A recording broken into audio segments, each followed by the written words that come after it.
The always ready for breakfast deal. Going to bed already? Yep. Breakfast at Mickey D's tomorrow. So? Sooner I go to bed, sooner it'll be morning. Sooner I'll be at Mickey D's. This is actually brilliant. You can come too. Turn out that light. There's a deal for every breakfast strategist at McDonald's. Start your morning with a $3 bagel breakfast sandwich, available only in the app. Offer valid 1/2 through 1/15/23 at participating U.S. McDonald's. Valid one time per day. McD app download and registration required. Hey, it's Elvis Duran. Just like you, I love listening to podcasts. Sort of like you're doing right now, right? But after you finish, when you're ready to hear the hits, I invite you to check out Z100, New York's #1 hit music station. We play the biggest songs from the biggest stars, like The Weeknd, Ed Sheeran, and Doja Cat. Listen live on Z100 in New York or wherever you are on our iHeartRadio app.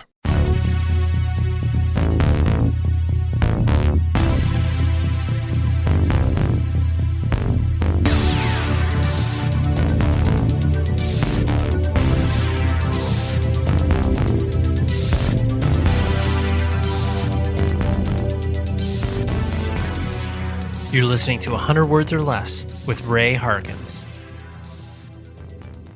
Howdy, team. Hopefully everybody is doing okay on this Thanksgiving Eve, because hopefully you're not working. You're like just chilling out with whoever you're able to chill out with, because I know I had to adjust my Thanksgiving plans. Was originally going to hang out with my parents and my wife's parents, but then we were like, this just doesn't feel right. Just doesn't feel right getting together, even though we were going to do like a garage hangout. And then, we pulled the plug because we didn't feel comfortable with that. But hopefully you're being safe, you're wearing a mask, you're doing all of those things that us responsible humans are doing, and you're protecting yourself and those of you that are around you. But anyways, enough of the public service announcement, right?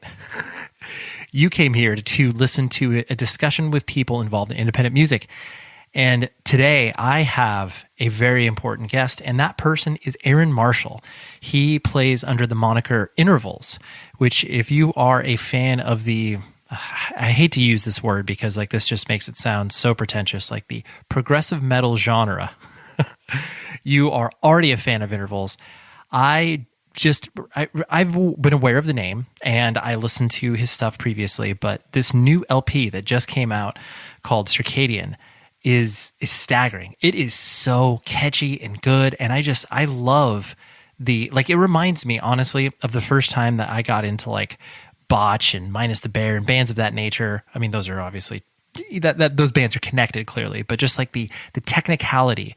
Dillinger Escape Plan is another one where once you realize that the boundaries can be pushed in so many different ways with aggressive music.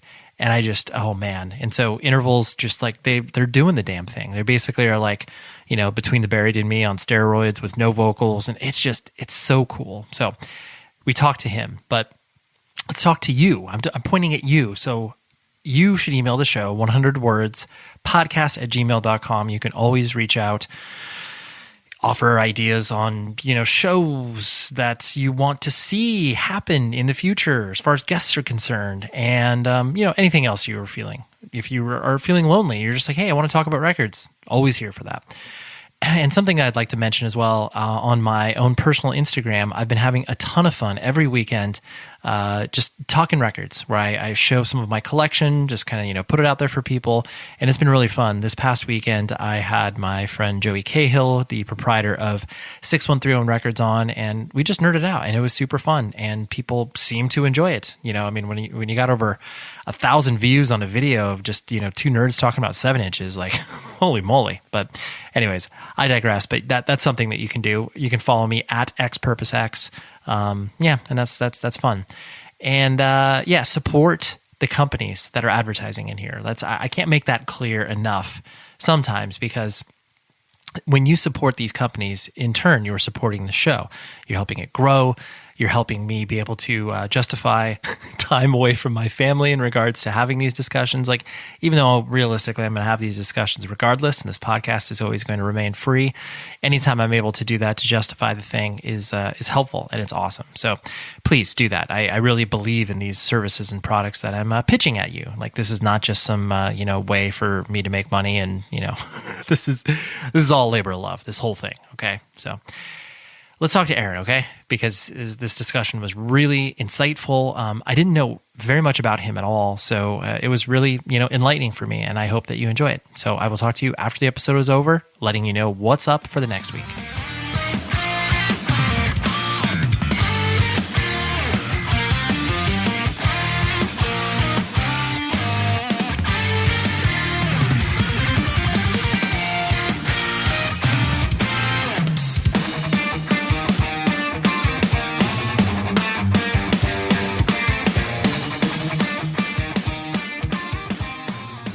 More so from a kind of a for lack of a better term, like a trend I started to notice, where this was maybe, I don't know, probably about 2 or 3 years ago, where I personally have always been kind of drawn to, left of center music in regards to, like, I remember when I first, are you familiar with that band Tristeza at all? Have you heard them?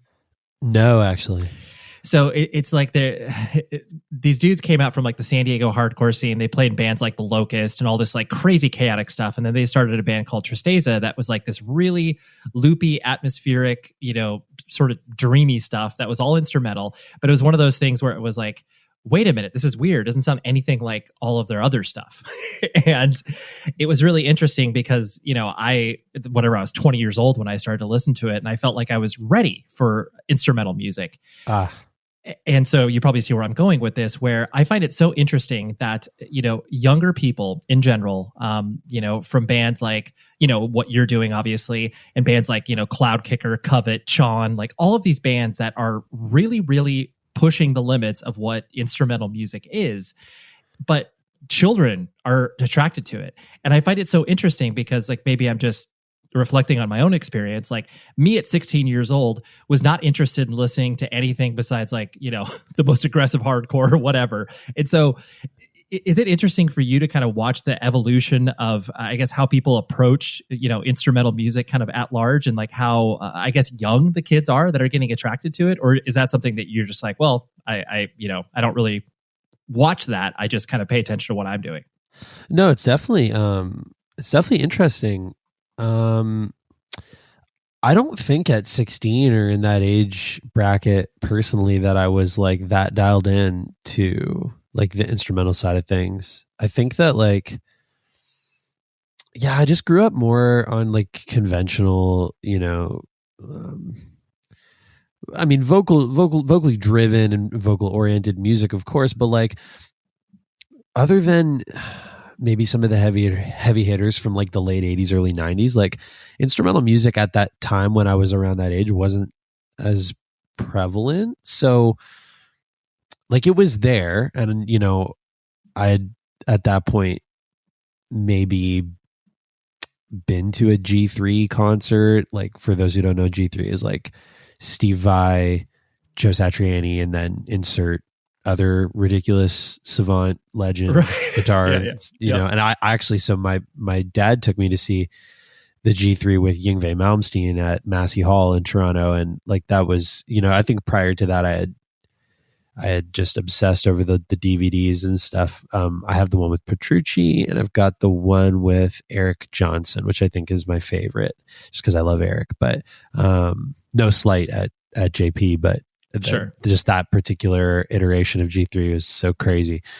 But like that's what instrumental music was to me. It was like, okay, it's guys from the previous school, whether they're like, legends from like the hair metal days, or like, it really actually is just the remnants of like the late 80s, actually just the 80s in general, kind of like Hollywood, like glam and metal kind of scene, really. So there just weren't options for young bands that were like making contemporary instrumental music, and the aesthetic of this music has changed so much. Like, I really feel like now, it's less about proficiency and like virtuosic, technical, guitar is a sport kind of vibe.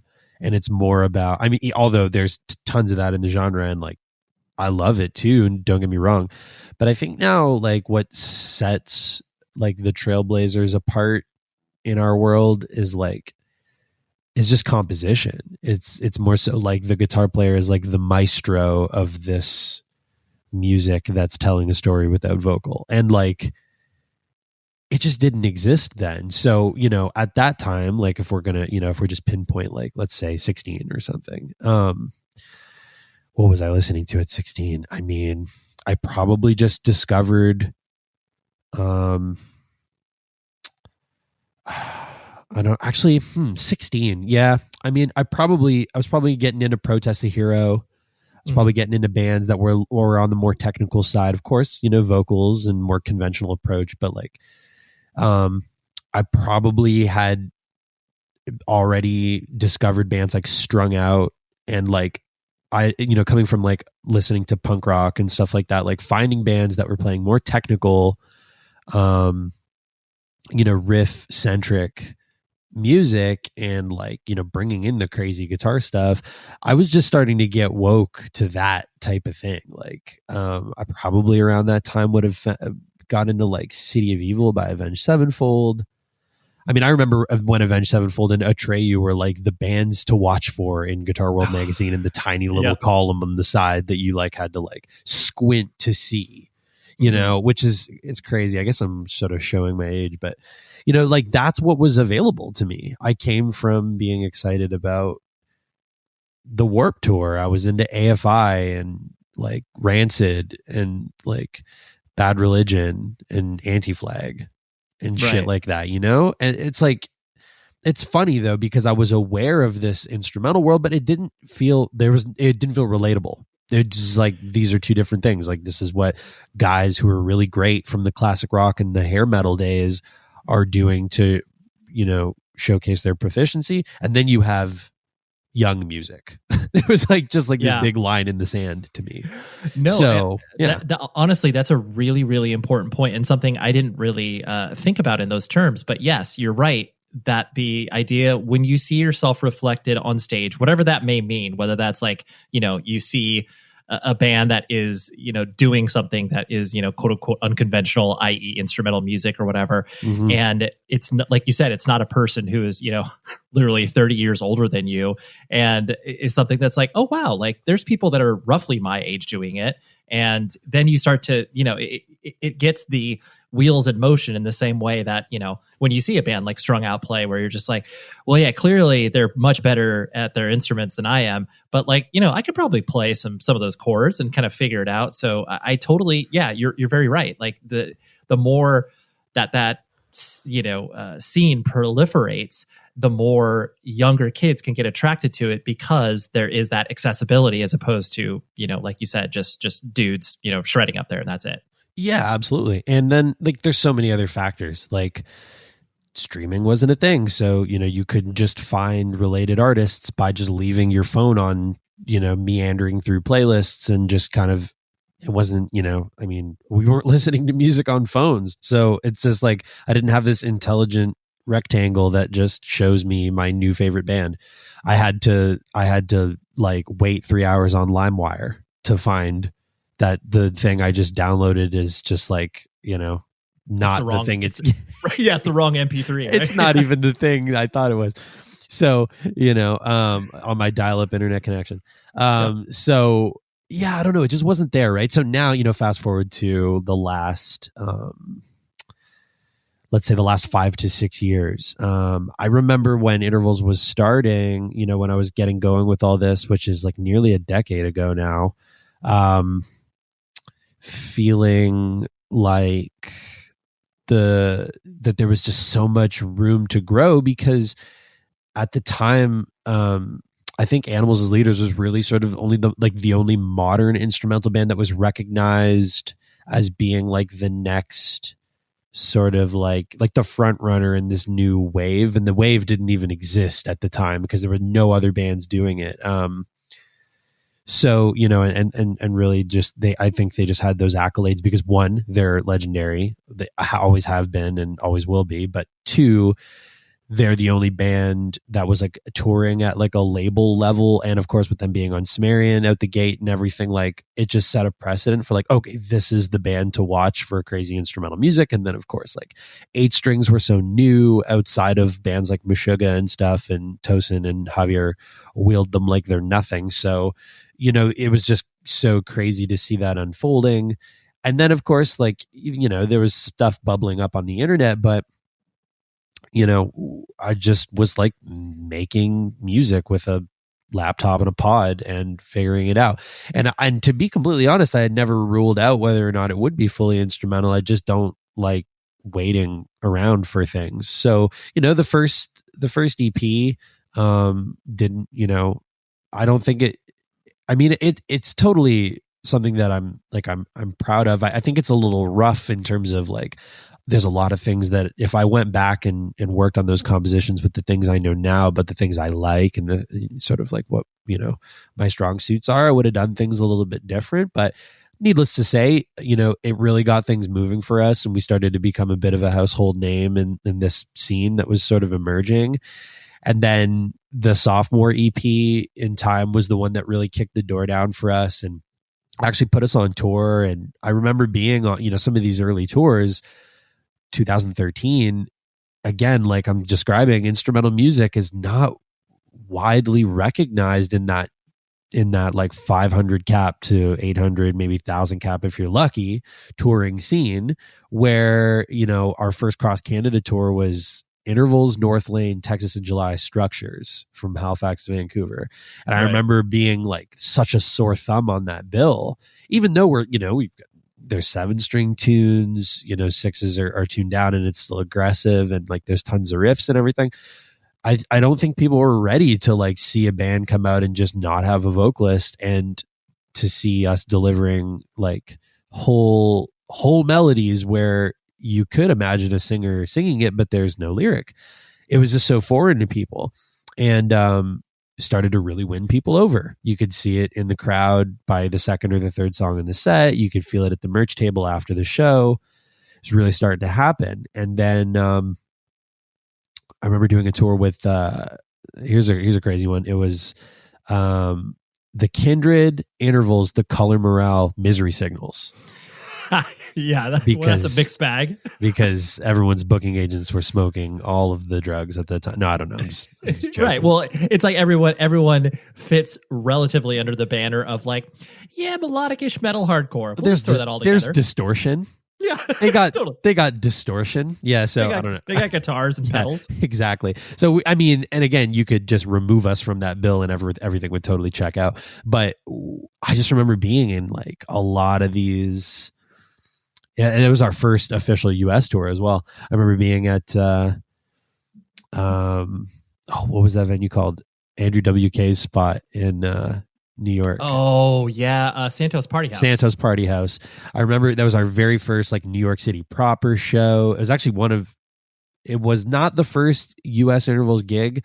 That's a funny story, but it's a different story. But this was like the first like legit, okay, we're on tour with some, like, I mean, we're on tour with Misery Signals. Like, I'm like, holy, you know, pinch me kind of moment.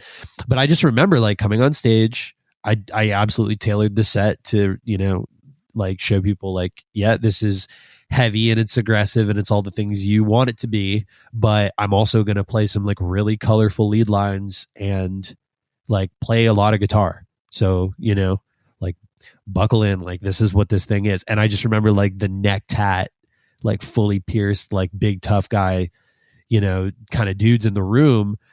Just after the first song, after they realized they don't have to stand there with their arms crossed and confused, I remember, you know, we started to maybe get into some stuff that's like verging on fusion and like some grooves and some pockets that don't exist in that world. And guys are like, just vibing out. I'm seeing like stank face in the crowd. People are like, oh, you know, you're getting that reaction. And I'm like, okay, I'm loving the battle here. I'm loving like winning over the tough guy in the back of the room that's like, when are you gonna scream? Like, where's your vocalist? You know, and then it's like, dude is at the merch table buying a shirt and like calling his buddy who loves guitar, oh, you'll never believe, you know. So it was really cool to like see that and to kind of be on the cusp of the wave of like that movement. But even still, early days, those were really early days. And then of course, you know, for those who know, or maybe those who don't, in 2014, we put out a record with a vocalist. And that was me sort of still exploring, like I had not ruled out that this music may or may not, you know, ever have a vocalist. And the opportunity had presented itself. There was an individual who was playing bass with us, playing bass, believe it or not, who was like well overqualified for that role. We decided, you know what, like, if we're, you know, marketing this music under the guise of like progressive, you know, I kept feeling like I was like the antithesis of like the genre name and what it stands for if I didn't like try everything under the sun at least once. And maybe I was like naive enough to think that like, yeah, no matter what, people are going to be with us on that. But then you start to realize like that YouTube comment mentality, and like certain people are not really going to go with you everywhere that you go. So we made a lot of new fans that were like really into that record that had a vocalist, and we kept the core. And then some people maybe were just like, oh, this isn't the thing I thought it was. And, you know, we toured that record for maybe about 110, 120 shows in 2014 and did a lot of really big tours and stuff. And I'm still really proud of it, but it wasn't the most honest iteration of the band. And it sort of presented the opportunity, sort of like a fork in the road presented itself. And, you know, I really just intuitively and instinctually felt like we needed to sort of take the wheel again and head back in the direction where we got started, and then just kind of like evolve and grow from there. So that would be, you know, bring us to The Shape of Color in 2015, which I actually feel like is the inaugural LP for the band. You know, there is a full length with the vocalist, but it's sort of the outlier in the catalog. And then The Shape of Color in 2015, just snuck it in that year, December 2015, was a record that took the band literally around the world. Animals as Leaders had me as direct support for an entire Europe tour and then an entire North America run.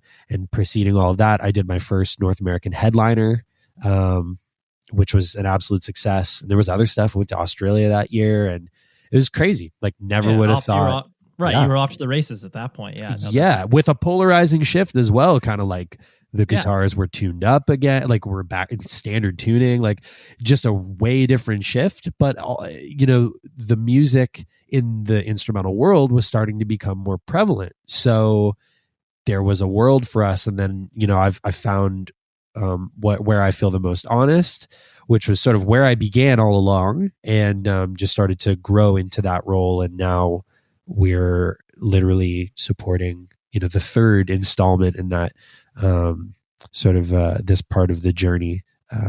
There was a record between the one I was just talking about and where we're at now. And we've done multiple laps around the planet and played some of the biggest gigs that the group has ever done live. So it just goes to show you how much instrumental music has grown in that time frame. And, you know, just to bring it back to where you started this conversation, the demographic is like 14 to 45. It's like there is this young world that is like super into instrumental music, and that like they have all of these like bands to explore, and there is like a world of instrumental music for them. It didn't exist for me, but I've arrived here sort of organically, if you will. And this is a pretty long sort of preamble there, but like that's just that's sort of the backstory on everything, I guess. Yeah, no. I appreciate you laying it out like that, because I think it does, you know, it hammers home the point of the idea that when you start to see stuff happening that excites you, and there is a tangibility to it as opposed to it feeling far off. It's the same way that, you know, people get into punk and hardcore. It's the exact same thing.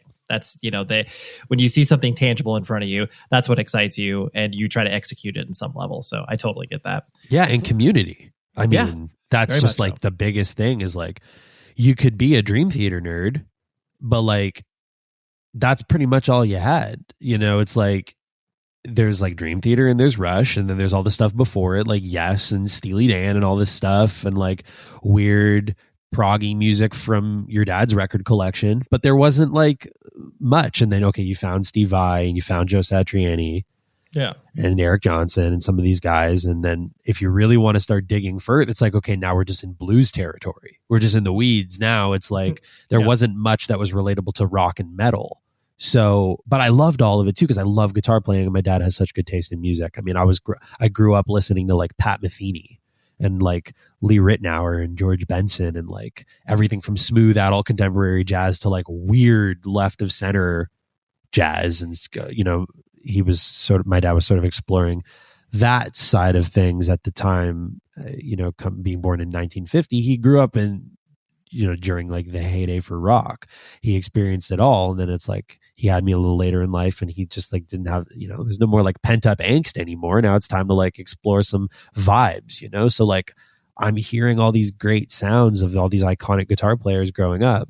And that shaped like my ability to like have an appetite for understanding like how you can convey a story without the lyric, and how the guitar is more than enough to take you into all the places that you want the listener to go, you know? I'm excited to tell you about a new record from a band called Within the Ruins. The record is called Black Heart, and it comes out November 27th, 2020. This record shreds. I had heard this band's name for quite some time. It's coming out on E1/Good Fight Music, like I said, on the 27th. Let's listen to a song called Black Heart, and you will hear the punishment that I am talking about. Well, I haven't talked about it yet, but the track is punishing, so let's check it out.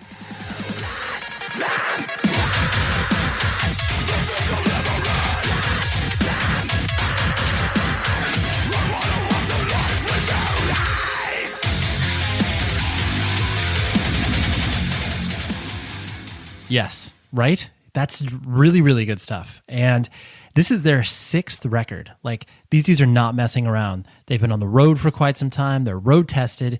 And I really like what they do.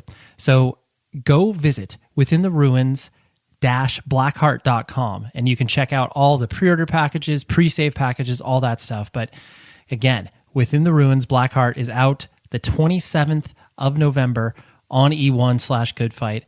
Great record. Check it out.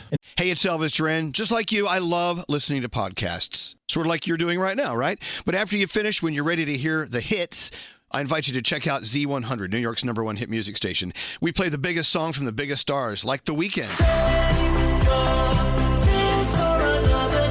Ed Sheeran, and Doja Cat. Listen live on Z100 in New York or wherever you are on our iHeartRadio app. So kind of on that tip, you were, I presume, born and raised in the kind of greater Toronto area, the GTO, as they call it? Scarborough, baby. Born and raised. Yes. Nice. Yeah. Yeah, that's I think it's one of those things that, for whatever reason, I toured up there a ton and, you know, played so many shows in, you know, Oakville and all the surrounding areas. 905 hardcore, man. Yeah. Of course, dude. Yeah. Hamilton, the almighty hammer. But the thing that always impressed me about Southern Ontario in particular was just the diversity of sounds, kind of, you know, like, and it, you know, it permeates through to, you know, where we're at now. It's like very few bands, you know, sound alike, but you guys obviously all play shows and you're all in kind of the same community together. And I just always found it so endearing from that perspective. Was that, you know, as you started to kind of, you know, whatever, play in bands prior to, you know, intervals and everything like that, did you kind of notice that sort of, you know, weirdo community where it's like, well, it doesn't really matter what we sound like, you know, punk and hardcore bands can obviously play together and no one will bat an eye? Absolutely. And like all my prior efforts to intervals were like definitely some weird stuff, because me and my high school homies, like my best friends still to this day, like I played in a band called Speak of the Devil before intervals, and that was like my, you know, that was like my whole high school career was like just sinking our time into that. And we were always a sore thumb on, you know, a lot of shows, because like the majority of music coming out of here was always like rooted in hardcore, metalcore, definitely had more of that vibe. And we had those like aspects to us, but we were always touted. I remember like, you know, I mean, the band had only accomplished so much. Like we'd done, you know, some runs around Ontario and Quebec and stuff, but like, you know, again, for like a high school project, like there was only so much we were able to get up to at the time. And I remember Exclaim writing a review and calling us like a baby between the Buried in Me meets Protest the Hero. And I was like, I'm like, okay, yeah.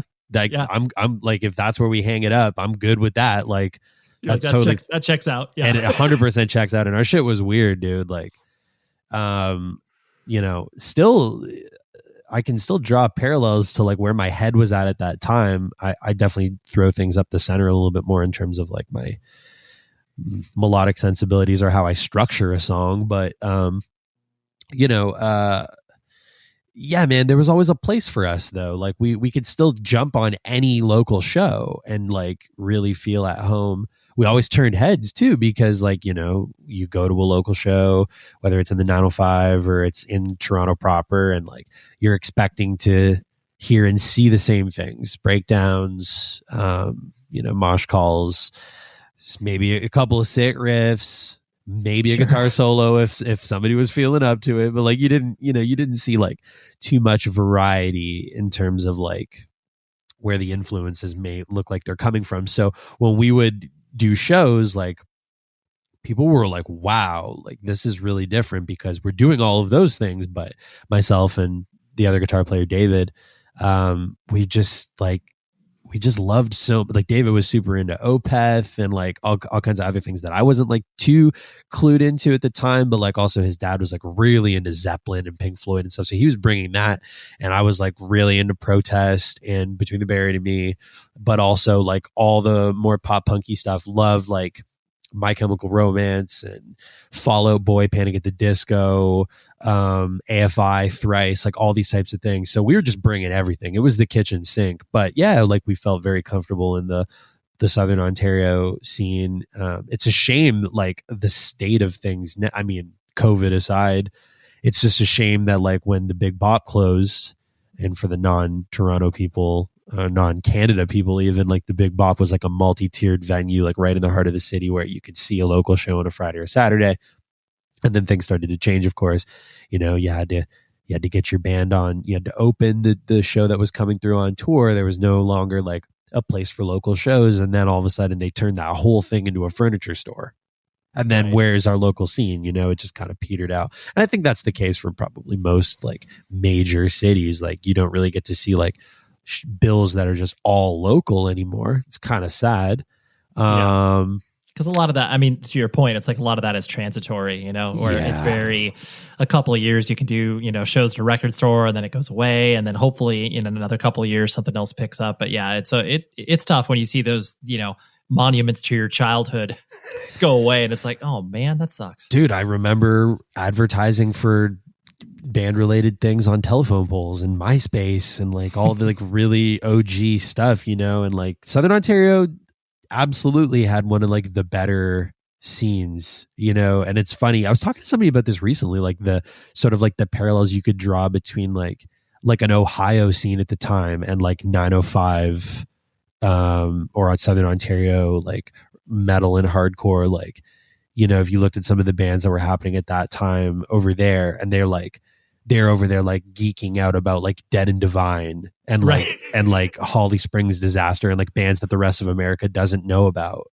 Yep. But like there was like some, and that's only maybe 7 or 8 hours away from us. So like that kind of checks out, I guess. But like that was back when local scenes were like really a thing. And I totally remember that. I mean, Intervals actually came up at the very tail end of that era. And having established myself in a band prior, I knew the moves to make to get like, my new music into situations where we could have opportunity. And there weren't local shows. Intervals was actually never played a predominantly like local only show. The first gig was actually opening for Periphery, The Human Abstract, The Contortionist, and Textures. And like a 600 cap room, not even, maybe 500 cap room in Toronto. And we were invited to open the show, and that was the very first Intervals gig. And ever since then, it was like just trying to get on, it's like very National rare. We touring just, acts, absolutely. Yeah. And it was very rare. We even did one-offs. It's not too long after that. Everything was like a run, was like, we were supporting, we were getting on stuff. And, that, so had a little advantage coming from the scene prior and kind of knowing what to do. But Yeah. Yeah, I miss absolutely. that time, man. Yeah, it's where it's. I mean, that to your point, that's where you cut your teeth. If not only from obviously playing in bands that might suck for a long time, but then knowing like just the machinations of putting on a show, getting yourself onto that one of five on a national touring show. It's like all those things add up to where you can feel like you said, you can navigate the world a little bit easier. Whether or not it's actually successful is a different story, but just the idea that you can navigate that web a little easier. So what was your, like your family structure coming up? Like you mentioned, obviously your dad was, injecting a lot of music in your head, but, brothers and sisters, mom and dad in the house. So I'm an only child, and that checks out. Yeah. Well, no, I'm an only child as well. We can smell ourselves, from miles away. So. There you go. So, well, right at the beginning of high school, I found out I actually have a half brother.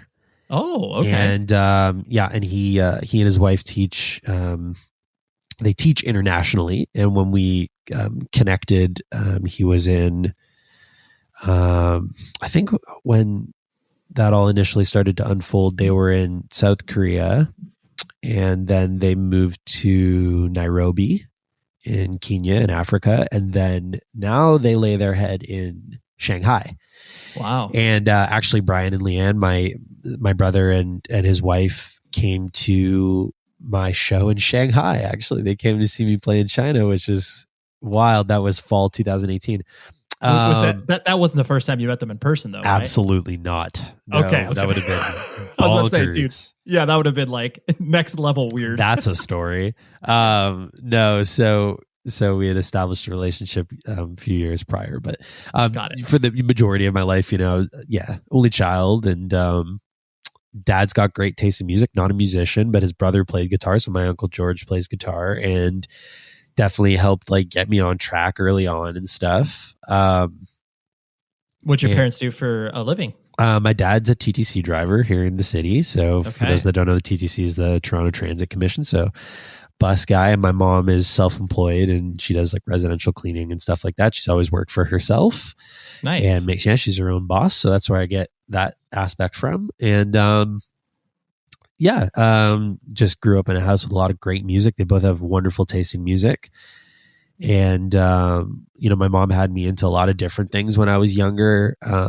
Like I got some of my earliest concert memories were like, I saw all the heyday boy bands and stuff. Like, now I would kill to actually see those shows, which is really funny. But like, I saw like the Backstreet Boys and NSYNC at the Maple Leaf Square. What is that? Maple Leaf Gardens? Yeah, Maple Leaf Gardens. That's it. Yeah. And back when that existed, it's a grocery store now, which is really sad. But it was one of the sickest, most iconic venues in Toronto. And I saw Backstreet Boys and NSYNC in the heyday. I saw Spice Girls, TLC, Whoa. Destiny's Child. We had a friend. So I was about to say, so like your mom was basically just like, Aaron, like we're going to these. Yeah. Well, so we had a friend. I went to a Montessori school when I was younger. So I did private education from like kindergarten until grade 5, end of grade 5. And, we had a friend through the school who, whose parents, let me get this straight. Their mom was seeing somebody who was like, got the in with the scalpers tickets back in the day. So we used to just get the hookups on all these shows that were just selling out like crazy. And we would just go to these like absurdly iconic concerts. And I was like so young. I was just like, yeah, this, let's go. Like I didn't realize, like you look this back is on action. Yeah. Oh my goodness. Yeah. I remember seeing Aqua at a mall in like Brampton. Dude, Aqua is so like that song Dr. Jones. Let's go, dude. Let's go completely. That song is so damn good. Like play, yeah. I'm so jealous. Jealous. Man, yeah. There's so much great music from that time, So like that's where like some of my first concert experiences. My first rock concert experience was Mindless Self-Indulgence, Simple Plan, Sum 41, and Treble Charger was somewhere on the bill too, I think. Oh, dude, what a stacked lineup. At the Cool House, dude. Oh, yeah. Let's go. Dude. Seriously. Yeah, that's I remember. Incredible. Oh, yeah, dude. I remember MSI, like, dude runs out in a tutu Like I've never seen any dressed like a like a ballerina covered in blood. I'm like, oh, okay. So You're like, this is a little different than Destiny's Child. yeah. I remember that, and I remember like, oh man, I mean, I got a lot of random early concert memories. Like we saw Creed at the Molson Amphitheater. Very legitimate. Which is Canada's heroes, right? The Creed, Canada. Yeah, I'm just kidding.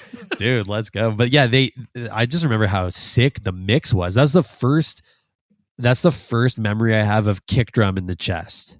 Oh, yeah. I was like, that whoa. Feeling, yeah. I was like, damn. So like, yeah, Crazy Bill too. It was like 12 Stone was opening, if you know that band. Oh, I do. Yeah. Yeah. So yeah. And like, got to my first Edge Fest. We saw Goldfinger. Nickelback played that year. Great. And then just did like a ton of Warped Tours and like all the club shows and stuff. And I saw Strung Out at the Phoenix. That was a huge one for me. Yeah. Love that band so much. I mean, you mentioning that you had all these, kind of disparate music experiences it makes sense into the kind of, the let's throw everything in a blender approach that, kind of you have. I love everything, man. Yeah. Right. Yeah. It's like nothing is off limits. You know what time it is? It's the holidays. And that means you need to go to rockabilia.com and use this code PC100words. That gets you 15% off your order. And if you do that now, you will be ahead of the game, getting all of the possible gifts from your mom, your dad, your brother, your sister, your friends, whatever it is. Because let's be honest, this holiday is going to look nothing like previous holidays. So you're going to need to do your shopping online. And what makes you look cooler than the newest gear from your favorite bands? Like you can buy your dad a Led Zeppelin shirt. You can buy your younger brother like a, Bring Me the Horizon shirt, whatever it is that they are into. Rockabilia has it. They are a independent company based out of the Midwest. We'll ship it to you fast, amazing customer service, and you are supporting these bands in a real way because this is all officially licensed merch. That's an incredibly important part of this whole transaction. These bands are seeing the money from it. This is not some horrific bootleg. You are going to be supporting these bands in a real way. And since no bands can tour right now, this is a real shot in the arm for them. So go to rockabilia.com. Again, use the code PC100words. And that's what we got going on. So thank you very much, Rockabilia, for your continued support, and buy some presents for the holidays. Rockabilia.com. Hey, it's Elvis Duran. Just like you, I love listening to podcasts. Sort of like you're doing right now, right? But after you finish, when you're ready to hear the hits, I invite you to check out Z100, New York's #1 hit music station. We play the biggest songs from the biggest stars, like The Weeknd, Ed Sheeran, and Doja Cat. Listen live on Z100 in New York or wherever you are on our iHeartRadio app. And so, as you started to kind of, grow up and obviously get into high school and start to, really dedicate yourself to, music and playing in bands and stuff like that, was there ever a point where your parents were just kind of like, I'm glad that we set him on this road of, introducing him to music and taking him to concerts and all that sort of stuff. But like, was there a point where they were like, Aaron, what are you bringing home? This is like way too wild. Like I don't get this. Or were they generally pretty permissive? No, man, they're into it like all the way. That's amazing. Like love it so much to the early bands of mine were like jamming in the basement, shit tons of noise, like just drum kit flying. Punishing your parents. Oh yeah, like 1-story bungalow in Scarborough, like. Like if you were my neighbor or you were like walking past like the house at that time, like just full tilt, like riffs and just aggression, just like flying out of my basement with the windows open. Like we did it all here. And yeah, like they're still to this day, like so wholeheartedly into everything that I've, was doing musically prior to getting this off the ground. And now like, I don't know, like anytime I see my parents, like they're rocking, I call it the uniform, but they've always got like Intervals merch. So good. They got like, signed vinyls up and like, like they're so proud. into it. Yeah. Yeah. Like my mom always said, like, her famous line is always like, "Oh, I birthed so many bands out of this house." That's like her thing. She loves it. So, yeah, and I'm very thankful for that, honestly, because I know that that's not always the case with this type of stuff. And look, I was going to do it either way, of course, but it's just so cool that they're like so into it, and like every time we touch base, like, they're so stoked on the numbers and what's going on with this and that. And like, they know the inner workings of the business because, we're fully independent. This whole operation is out of pocket. And, my parents know my manager, and, like, it's just like it's a grassroots, like, hometown operation. Like, yeah, it's a small business, man. Yeah. That's yeah, exactly absolutely. what you're running. They love it so much. So yeah, shout out to mom and dad for sure. Well, I appreciate you painting that picture, because I think that, people are very lucky, not only when they have the supportive parents like you're speaking about, but when you have that kind of band house, so to speak, when you have these parents that are just like, yes, you can ruin my Sunday for 5 hours as you just, completely like are terrible. And like you said, turning it up to 11 and just completely bumming everybody out. But like, but that idea of your parents were excited because not only did they get to meet all of your friends, but they got to hear what you were kind of doing creatively. And they knew that you were, ultimately safe and like not up to no good, because they were literally, I'm sure they were like, your parents are bringing you like, hey, you want some snacks? Like, they were excited because you're in the house. Yeah. They, honestly, they just wanted to do whatever they could to help sort of, foster that. And then of course we outgrew the playing in the house. So like my dad went out and found us like our first jam space. Nice. I thought you were going to say he built something in the backyard. No, not the Scarborough. There's not enough room for that. No, but like he had gone to like, he had some buddies that would like, jam on the weekends or like play covers and stuff. And like, he was always going to like hang at these like various like jam spots and stuff. And there's like a few gems throughout like Scarborough. I mean, of course, Toronto has like Rehearsal Factory, which is like a franchise, and there's like various other things.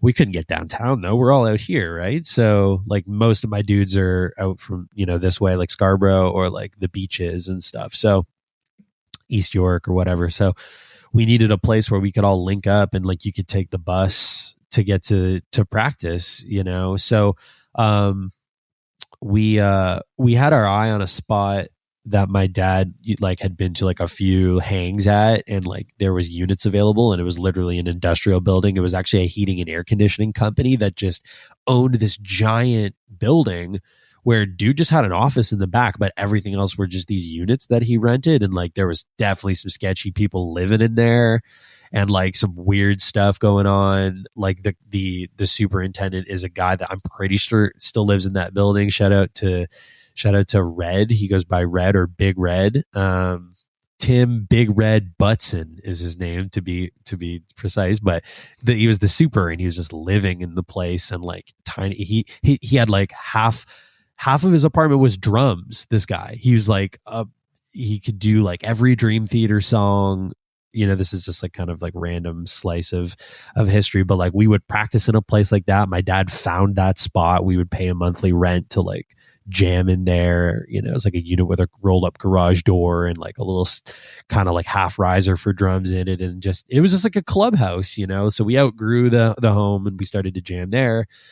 And then, I literally did that until Intervals was sort of like born of necessity, just from like all of us sort of growing apart musically and wanting different things. And I just was starting to figure out this type of stuff I wanted to make. And I'm kind of like a no excuses, like I want to be the one to be accountable for everything kind of thing. So I was like, well, you can program drums now, so I'm going to just like make some demos and see what happens. And that's like where this whole thing was kind of born after that era, Yeah, no, totally.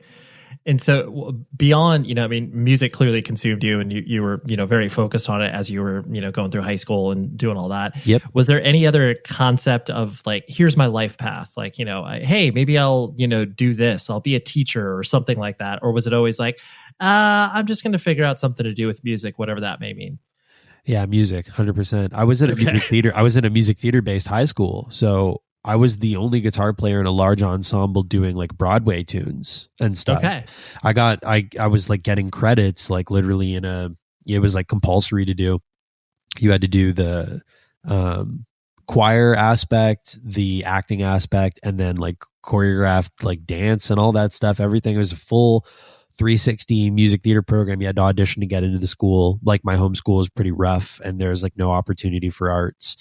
My mom actually had me audition for a classical guitar program at a school called Earl Haig, which is like pretty far from here. My life would have been very different had that had happened, because it's like you had to get to school for like 7:30 or like 7 a.m. or something to like do classical guitar in the morning before school even started. And I would have had to have taken a bus like that took forever to get there and stuff. And I auditioned for the program, and like I was so young and I didn't know like when not to show your hand, like, you know, like the cards that are up your sleeve. And I had already been accepted to the music theater program at Wexford, which is the school that I went to. And in the audition, like, I had like it slipped and I said that I had already been accepted to another school. And then when we got the results back for like my audition for Earl Haig, they were like, yeah, we absolutely would have taken him in for the program, but it's such a tight and tough program and there's only a certain amount of kids selected. And he already said he got into another school, so he gave it to someone else. So whoops. But I'm, you know what, I'm so much happier because that's where I met all of my like longest term friends and the guys that ultimately I did, you know, start two bands with actually. There was another iteration of the band prior to Speak of the Devil, but yeah, music 100% all the way. And then like, you know, I played guitar in like Rent and like Grease and like Pirates of Penzance and like Godspell and all right. You were a working musician. Like that's what you were going to do. Yeah, no matter what, you know. And we thought about like post-secondary, like maybe I go to Humber College and get a jazz degree. And then a lot of people we knew at the time were trying to talk me out of it. They're like, you're just going to turn into the gig hunter, you know, unless you take those credentials and you find a way to become like a sideman for a pop person, or like, you know, if you're passionate about making your own art, you're going to feel pretty shortchanged when you realize that you're just like getting a degree to play other people's music. Mm-hmm. So that didn't sound very appealing. And we looked at the production course for recording and stuff at Metalworks, which is like a recording school here just west of the city. And it was very expensive. It's private tuition, of course. And I had zero experience with recording at the time. I was like, you know, I could certainly learn, but I don't know if that's the vibe. So we just kind of like unanimously decided that I would just take some time off after high school to like work and kind of figure out what it is that I wanted to do. And I was working some odd jobs and stuff. And then I got a job at Steve's Music, which is probably the most iconic music store in Toronto. It's at the corner of Queen and Spadina, like right in the fashion district. And it's a Montreal run company with at the time they would have had an Ottawa location as well. So there was 3 stores, but I don't know if Ottawa exists anymore. So it's Montreal and Toronto. And it's like a box store, you know, it's a family run operation, commission sales environment. I started in the drum shop because it was so hard to get jobs there. I had a couple people that were rooting for me at the store. One of my bandmates was actually like just leaving the drum shop, and they pitched for me to work there. At the time, extremely passionate about drums. I should actually mention that drums are the first instrument I wanted to play, but we just, you know, it didn't line up that way. But I was, you know, learning so much about drums by playing in bands with drummers. We had like a beater kit in the house. I love drums so much. Did I know enough to work in a drum shop at the time? No. But do I punch above my weight and agree to things that I'm not quite capable of? Always, yes. So I said, yeah, like I can absolutely work in the drum shop. So I learned, you know, trial by fire working there.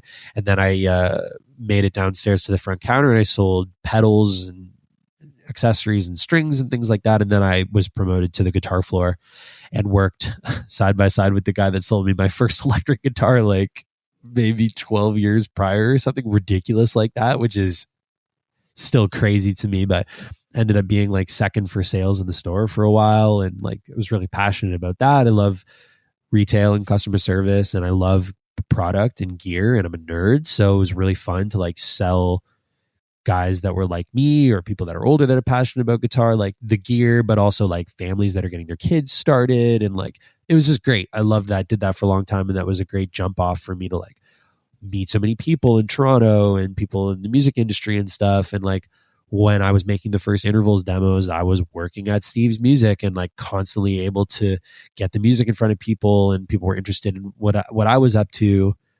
You know, whether it's like I'm showing somebody a guitar and I'm playing a riff, and like, wow, your style is really different. Like, do you make music? And then it's like, bam, here's a link. You know, so it was a really great jump off for me, but like it was always going to be music. Basically, there was no way around that. So yeah, that was always the plan. No, that makes sense. When you were, when you started to kind of experience the, touring life, did you immediately, I guess, enjoy it? Did you gravitate towards it? Was it, odd because all of a sudden you're, around people all the time and like, maybe being an only child where it's just like, well, I'm not used to being with people 24/7. I need my alone time. How did you kind of navigate that as you, became accustomed to touring? Wow, that's a good question. Honestly, man, like, even though I was an only child, I've always been a people person. So, yeah. So, kind of a no-brainer for me. Like, being on tour felt natural. Throughout all of high school, again, I was part of an ensemble. I'd always done team-based things when I was younger. I do like my space and my personal time and stuff. And like, being an only child will sort of like lead to that. But also, I was totally comfortable with it, to be honest. And like, it catches up with me maybe like a month plus into tour, but like I've got pretty good bandwidth for it. I'm good. And now there's more longevity in it, of course, because we tour in a bus and everyone gets their own space and stuff. So like, I'm definitely better with it now. I was never like that over the moon about the van life, but I got it out of my system when I was younger and my back could handle it. Yep. Yeah. No, that makes sense. Because the only reason I ask is because I know some people, like you have the notion of what touring is. And of course, when you're young, it's really exciting. And then, sometimes you have to experience, the highs and lows of what a tour may bring. And, the idea of the suspended state of animation where it's like, oh yeah, like, all my friends are doing things at home and like, I'm on tour. Like it's exciting, but like, life goes on or whatever. And so just all those things kind of, ping-ponging around your head. Yeah. And it's like always so hard, even now these days, like you come home and people are like, so how was the tour?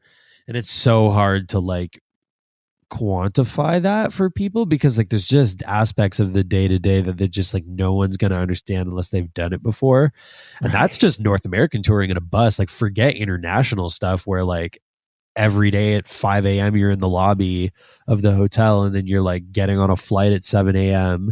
and then you're flying from like Bangkok to Taipei.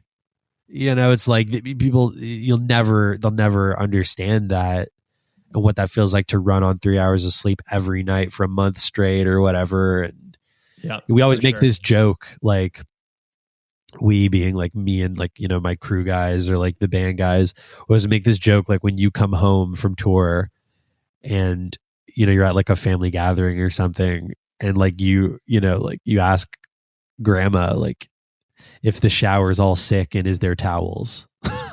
Totally. You know what I mean? Or what time is catering up? It's like it's dinner. What are you talking about? Catering. Right, exactly. You got good bath products in here? Right? Yeah. Like is the shower all sick is like the question of the day. Or like you go up to a random family member and it's like you have 2 seconds to tell me what day it is. Right. It's like things that people just don't understand the humor. They don't like. You're just like, oh yeah.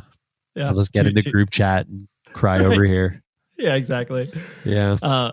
Two last things I want to hit on before I let you go. Sure. One of them is the idea that in my definition, whether or not you would I guess classify it as such, like I would define you as like secretly successful, where it's like clearly you've been doing it for a while. I mean, like you said, almost a decade, and have been building up over time. And yes, there have been like leaps in the popularity of the band and the music that you're creating, but never to the point where it jumped up like 17 different levels. It's like, oh, I'm playing 200 cap room, and then all of a sudden 6 months I'm playing a 4,000 cap room. Like you haven't jumped up that huge. Those plateaus have been kind of like a slowly evolving graph. And it's one of those things that I think because of that, it kind of helps the longevity of bands and artists in general when you don't have these huge leaps, because all of a sudden you have to navigate this world that you're like not really ready to navigate. Do you kind of notice that trajectory, or is that something that you think about, or am I completely off base? No, you're one of the only people I've actually heard like kind of frame that the way I see it. I actually believe that the slow burn equals longevity. And like, Okay. it's even in that phrase, like slow burn. It's not just an explosion, I think that actually does equate to just the ability to continue doing this for longer. Like you just have more staying power that way. At this point, if like the room size is doubled or tripled on us, could we handle it? Yes. I mean, we bring a full size production into any space we go to.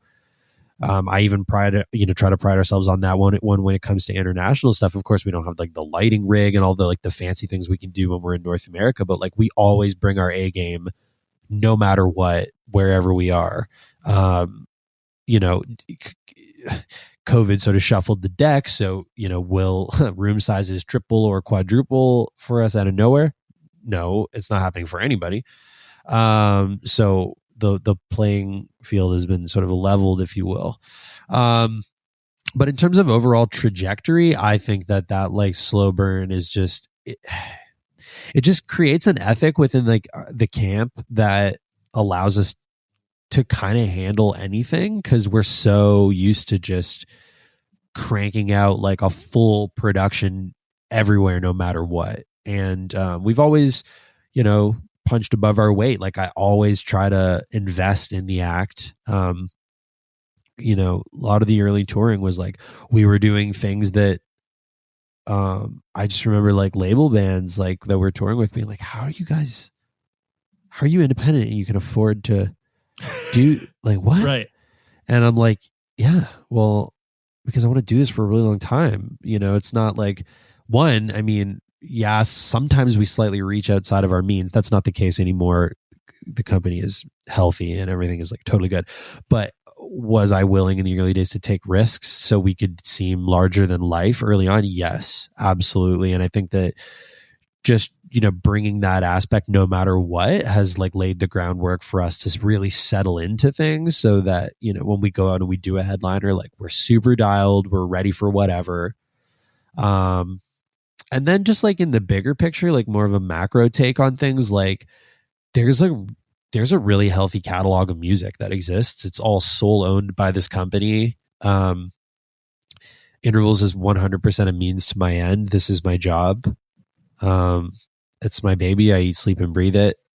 And I think, yeah. into that, that dovetails nicely into this question where, normally, and this is kind of a very generic statement, but, people can attribute, lyrics and vocals to expressing emotion. Like, that's the most quote unquote real way, or I guess most direct way that you can express emotion. But especially in music, but I mean, clearly, you I know disagree with that statement because, I notice, especially myself, like, hearing some of your new record and then, the records previous, like there is, not only a musicality, but, a emotional resonance to what it is that you are trying to express that, is clearly not soaked in lyrics. I'm sure that people, maybe express that idea to you where it's just like, oh yeah, like this is, Aaron's just this, really talented composer and whatever, but it's just like, it's robotic. It's like, whatever, it's, masturbatory, like, that sort of stuff. How, I guess there maybe isn't really a question that's couched in this, but like, do you kind of, I guess, see that reflected back on you, or do you, do you just disagree with that wholeheartedly? Where it's like, well, yes, there's a lot of emotion into this because, like you said, you eat, sleep, breathe, and live this thing. Multifaceted question, I know, or I'm concept. Sorry. No, it's all Yeah. good. Look, so I think that applies to. I think it can apply to some of the music in this realm. I think that instrumental music I think everything prior to this like newer wave, like there's definitely some very prolific music. But the majority at a glance feels like backing tracks with flashy guitar on top. There's not a lot of interaction between the lead, sort of, the focal role of the guitar and the compositions. I'm talking sort of, more so about like late 80s, early 90s stuff. Granted, there are some iconic releases that aren't that, but for the average person who would just like, okay, like let's take an hour and find some stuff, you might have a hard time. If we're just talking about that era, you might hear this stuff and think that it's maybe a bit vacuous or it's a little bit self-indulgent or whatever, like masturbatory, like you said, it can come off that way. Now this just takes us right back to what I was sort of framing at the beginning of the discussion, which is that I don't think that holds up anymore. And I think that in order to bear the torch in this world now, especially because there's so much of it, you have to tell a story, you have to compose, period.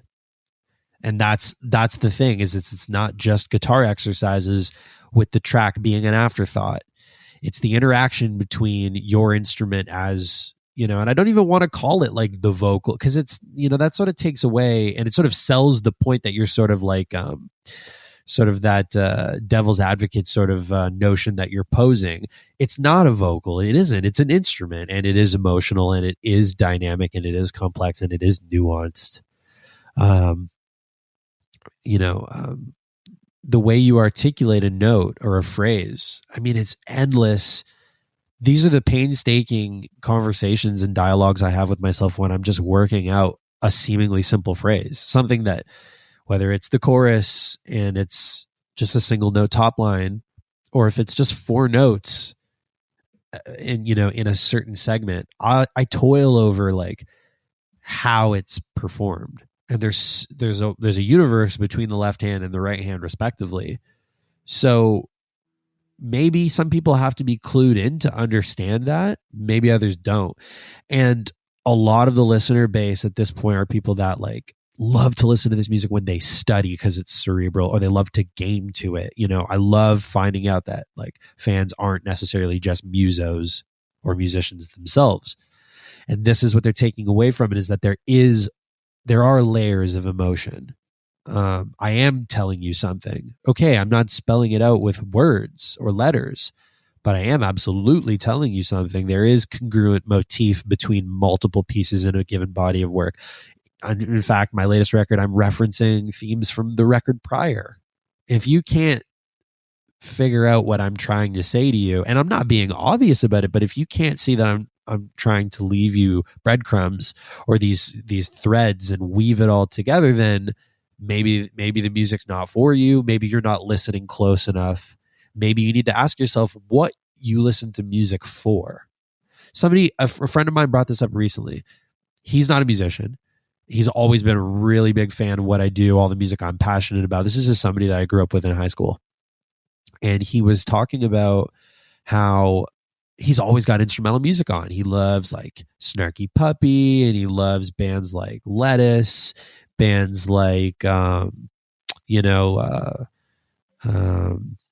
list goes on. Those are just, some examples.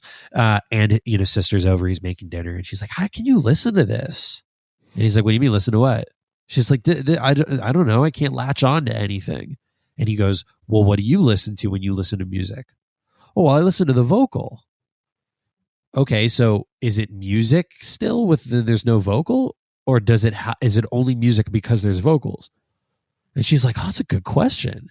Right. And I'm like, that alone really gives me a window into, the average person does feel like they need somebody to explain the moment. Whether it's like the cliche heartbreak scenario or something that, you latch onto that lyric and you're like, you drive your own personal meaning to it. And it's like, trust me, I get that. And I love music with vocals. But people who are having a hard time connecting with music for the sake of music, I think they need to slow down and ask themselves, like, what do I listen to music for? do I have the ability to actually listen to this universal language and derive literally nothing from it? That's scary to me, actually. It's a little freaky to me. And I definitely don't want to come off as like elitist because I make instrumental music. My biggest influences are not instrumental artists. Like, I'll just throw that out there. But I think it's really crazy when people, they can't find something in the music, right? So, all of that is to say that modern instrumental music, especially guitar-centric music, is 100% nuanced and emotional, and it's there, I promise. And if you don't think that it is there, like if you're having a hard time finding it, I implore that the onus is on you for how you consume music. It's not because it's masturbatory or self-indulgent or there's nothing, now I began this whole point by saying I think that it applies to certain things. Yes, there is a lot, just like with any genre, it is oversaturated. There's a lot of stuff. There's a lot of people that have the tools to make this music, program drums, some keys, some program bass or what have you, and they play guitar on top of it. There's a lot of music that people, throw around or things that even come up on Spotify and stuff. And yes, it is possible to hear that and feel nothing. Unfortunately for those, I just feel like they need to just continue. They just need to work a little bit more to find their voice and find what allows them to convey their emotions. And they just may be experiencing some sort of subluxation or something that's not allowing them to convey the thing they're trying to tell you. If somebody releases a body of art, whether it's a painting, music, whatever, they are trying to tell you something. This music, though, is very challenging to cut through all of the noise because there's so much. And then you couple that with the challenge of certain people not knowing how to listen. It doesn't create a healthy environment for it, like hitting home the minute they hear that. However, you can definitely hit a home run with those people. You have to have nothing in the way. There needs to be nothing in the way of you and what you're trying to say. And it takes time to find your voice and to really just trim the fat and get right to the point. A lot of modern guitar players lose the plot with this. And then the ones that are household names in the genre, touring constantly, releasing records that have high accolades and are warmly received, it's clear that it's for all the reasons I just described. So yeah, a pretty heady sort of concept, but like you're totally right. Like some people do, it's 100% possible to perceive the music as empty, but it's not always just on, that given artist. And I will say, to their fault, maybe at times they aren't conveying their ideas properly, but I also implore the listener to just like check in for a second with yourself about what music is for you, and then ask yourself if you're listening properly. Sure. Yeah. And there are so many different ways that people can extract, their own personal taste out of music. And, frankly, it kind of goes back to what we were saying towards the very beginning too. Like, some people may not be ready. It's like, right, based on age or based on timing. And it's like, all of a sudden someone could be, 23 years old and listen to, intervals for the first time, and then the clouds part and they're like, oh, I get it now. And it's like, that's, yes. And then that's a beautiful, beautiful process. Absolutely. And like, just to take it like another step further, there's two things that come to mind. One, there's so much music in the world of, instrumental music, just music in general, whether it's jazz, classical, whatever, that I couldn't hear or understand prior to, maybe recently or, just whenever. Like sometimes there's things that you just weren't ready to hear yet, things that you've been trying to get your head around, you just don't quite understand. And then all of a sudden, something that like just never gelled with you, all of a sudden, oh, I get that. Now I understand what it is they're trying to say. Or, to be more precise, like a lot of the time it's harmony in this type of music. It could be a series of chord changes, or it could be a certain approach, like certain, modal approach, or just overall harmonic approach. Like, take a given moment from a song, like, I'll actually use an example. A lot of Alan Holdsworth music, and maybe some of your listeners don't know who Alan Holdsworth is, and they could go YouTube that and then go, okay, wow, yeah, that's definitely hard to listen to, or I don't understand what's happening here. Sure. And that's totally fine. And I'm really glad we're talking about this because it sells the point that I was discussing before. I think a lot of us aren't ready to hear. I mean, I think sometimes even Alan wasn't ready to hear Alan, rest in peace. But what a legend, and the music was so beyond him and the band that it takes time to understand and to listen and to find how to digest that. And then I'll go back and revisit those tunes knowing that like years prior, I never had the ability to understand it. And then it's your journey and the other experiences that you have that allow you to then one day go, okay, yeah, absolutely understand the harmony there. I understand his choice of, whatever the phrase was over that given chord change. Like it used to make my skin crawl, or it used to just pass through one ear and out the other. Now I totally understand. After I spent a lot of time touring with Animals as Leaders, there's a lot of different harmonic possibilities that I never understood. And even things that they were doing in their early material where I'm just like, yeah, I don't get that. I don't understand why you would, like for the musos out there, like I was really adverse to the sound of fourths for a long time. A fourth is for, guitar guys. It's like, a root and 4 notes away. So it's like the smoke on the water chords, like, the little dyads that everybody picks up the guitar and plays. It's such a neutral and almost empty sound to me that I was like, I never understood why you would ever use it. And then all of a sudden I listened to the way Tosin uses fourths. And then I realized, where's that coming from? Well, he's inspired by bebop. He's listening to this saxophone lines, piano approaches a lot of things with that sort of approach to harmony. It's not really applicable to guitar, but wow, now I'm hearing this. Now I'm really feeling this. Now I know that it's so useful. Then all of a sudden, listen to the way forward. You've never heard me phrase in fourths before. Boom. It's like right away in the chorus of Touch and Go in the first track on the record, I'm sliding fourth dyads and I'm feeling really comfortable and I'm selling the melody. I had to figure out how to hear it and feel it. So it just takes time. You just have to be willing. And then just the last thing I want to say about that would just be, look, we play shows in South Africa, all over Southeast Asia. We were just in India. I mean, like, do I have to say more that music is a universal language?